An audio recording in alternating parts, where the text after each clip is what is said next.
This is Eliyahu Shir from Chesed Ve'emet, www.lovingkindness.co, and we are continuing our shiur on Derech Hashem, written by the Ramchal, the way of God.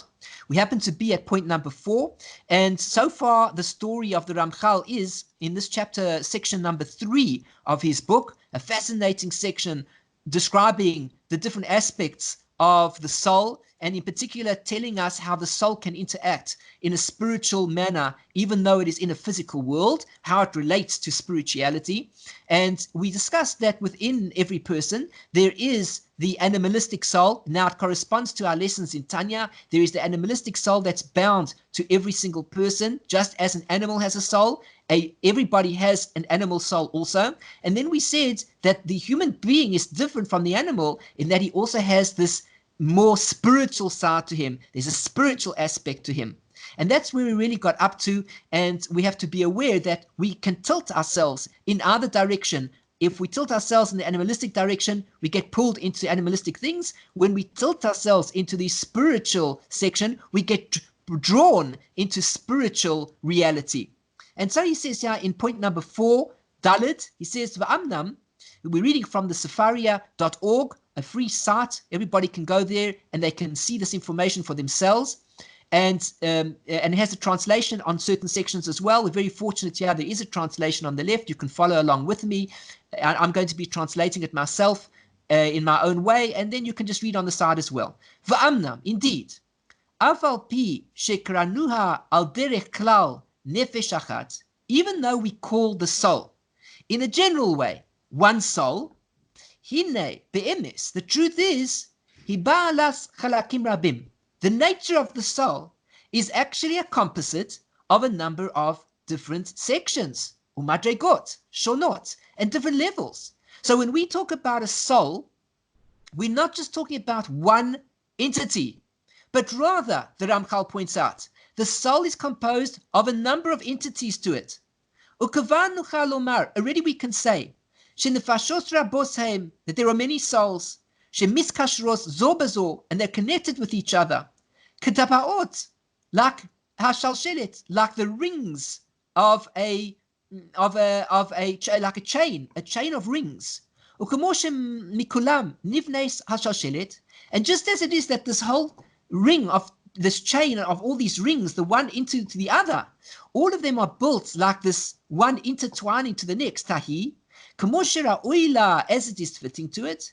Kain mikol ele hamadregot, so too it is with all of these levels, hanefashiot, all these soul levels. Nivne klal hanefesh ha'elyoina. This is how the entire supernal soul is built up.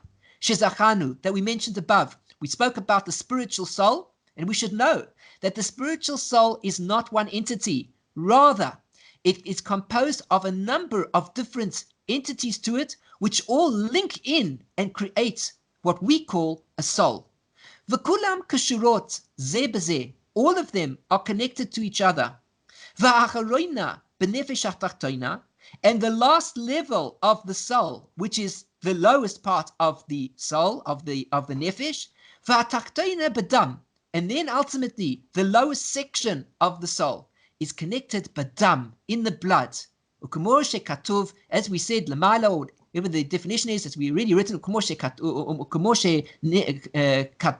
whatever we wrote before. The point is that just as we saw in our lessons in Tanya, that the soul connects itself to the blood, the Ramchal brings to us this exact same point. And he says to us that the soul connects into the blood. All of these levels of the soul ultimately connect to the blood. The blood is the essence of what's keeping the body alive. The heart is pumping the blood around the body, the lungs bringing oxygen to the body, the kidneys filtering the blood, the liver filtering the blood more so that any problems inside the blood is thinned out so that there are no diseases inside the body, and then ultimately resulting in the digestion and so on and so forth. All the organs of the body ultimately are dealing with the blood to make sure that the person is healthy. So this is how the soul comes into the body. The soul connects with the blood. And it's also possible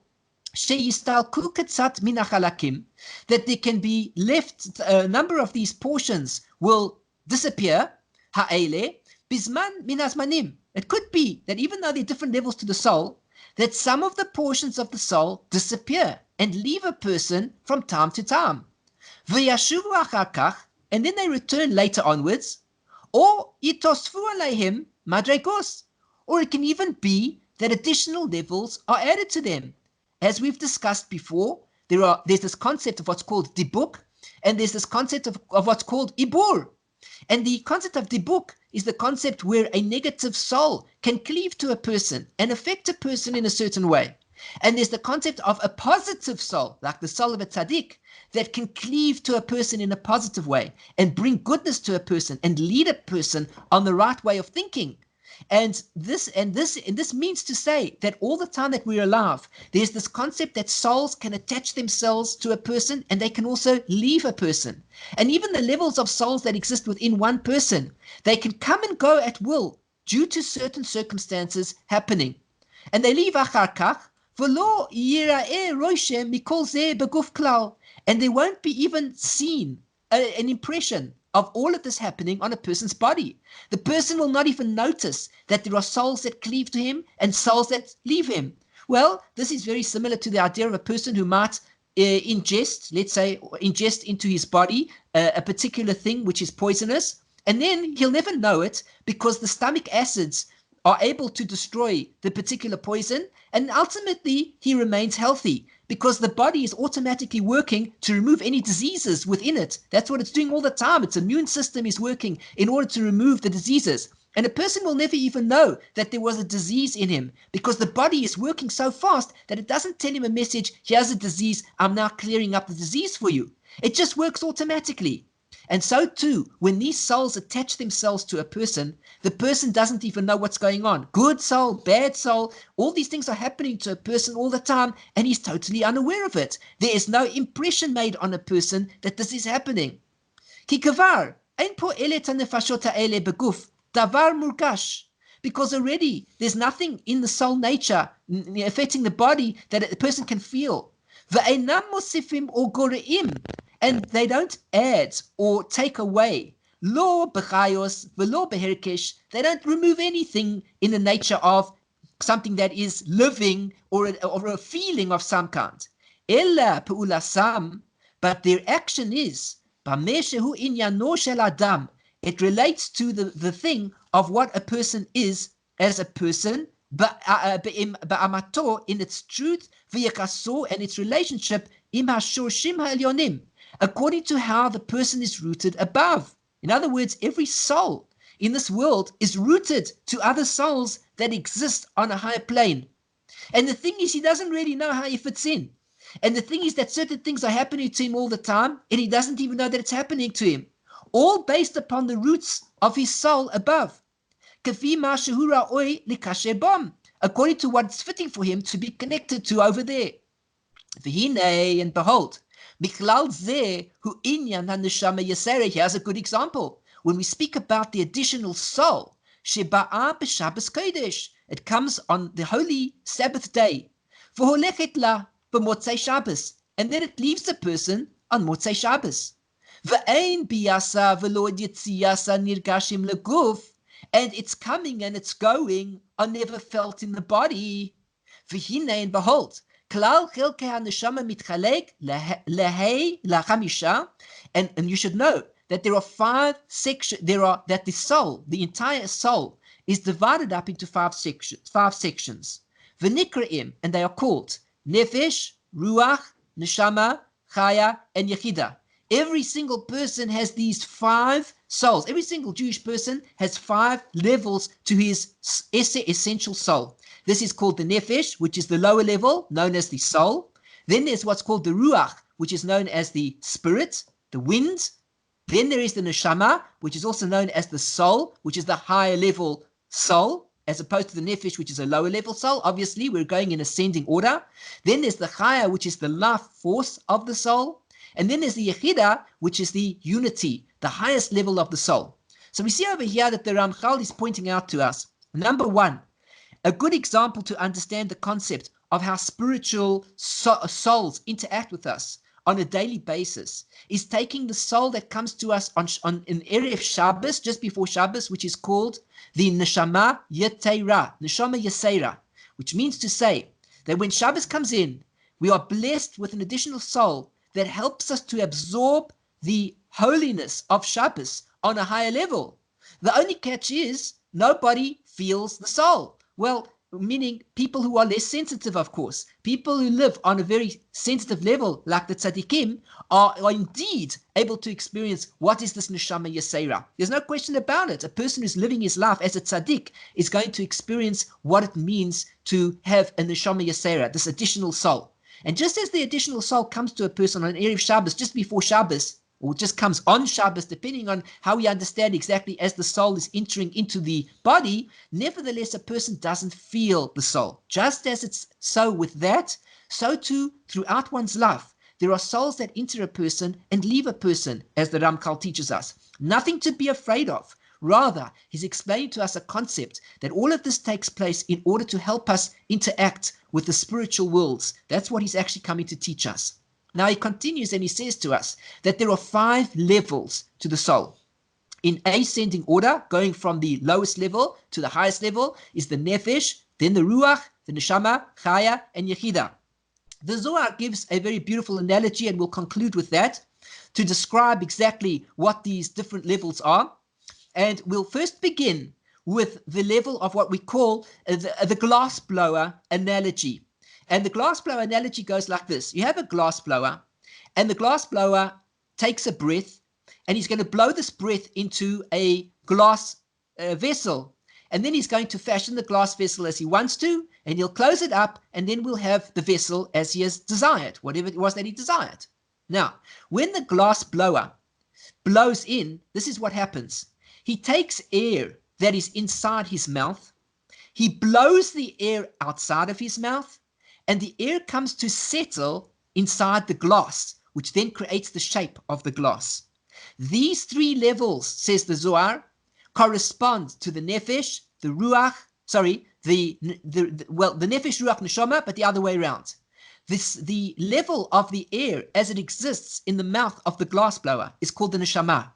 It is the essential air that exists within the mouth of the glassblower. It's a powerful air.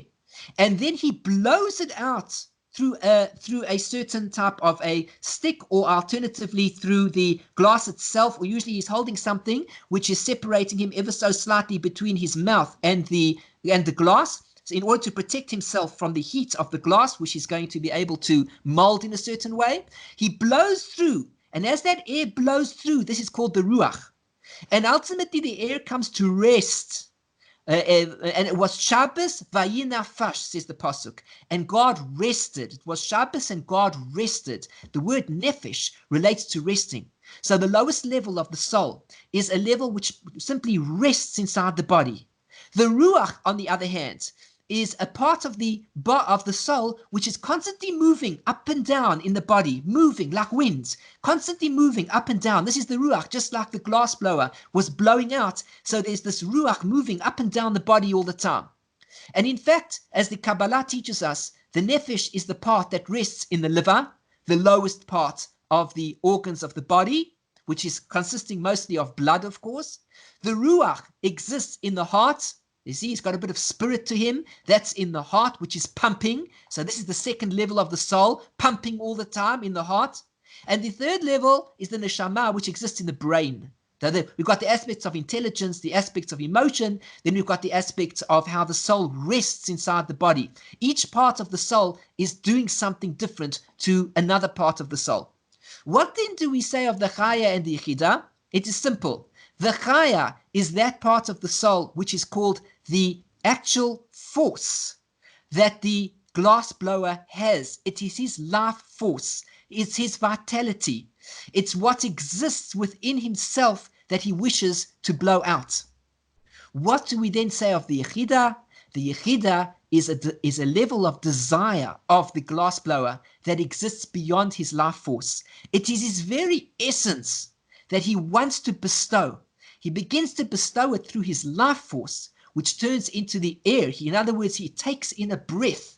And this is his life force that now comes out into the mouth is blown out through the tube and comes to rest inside the glass. These are the 5 levels of the soul.